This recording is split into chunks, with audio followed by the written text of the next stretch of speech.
The Malheur National Wildlife Refuge, south of Burns, is 181,000 acres of marshes and meadows for the birds.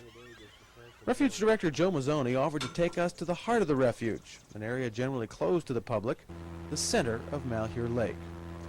The vast stretches of shallow freshwater marsh are an ideal habitat for nesting waterfowl, and an easy hunting ground for commercial trappers who almost exterminated birds like the great egret before the formation of the refuge in 1908.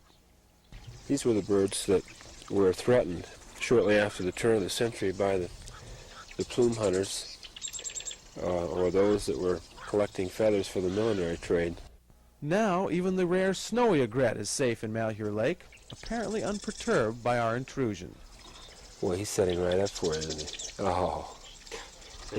Oh, that's a classic. Because I'm going to be on TV. That is a beautiful shot.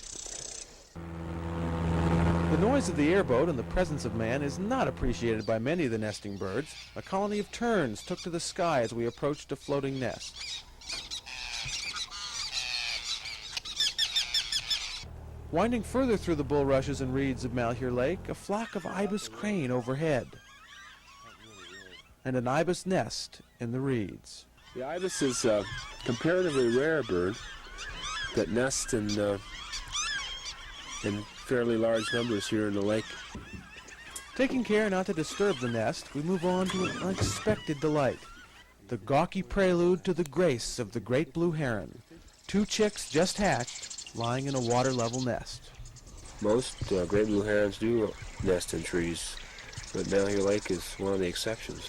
An exception to most of man's world, a timeless place for the birds.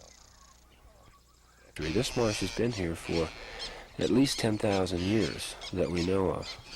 And probably during that period, these birds, or their ancestors, have been coming to this marsh every year to nest.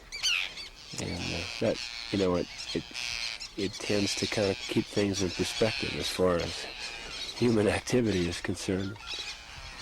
But as we'll see in our next report, Harney County ranchers ringing the refuge have a different perspective. This is Bill Bradbury reporting from the Malheur National Wildlife Refuge near Burns, Oregon.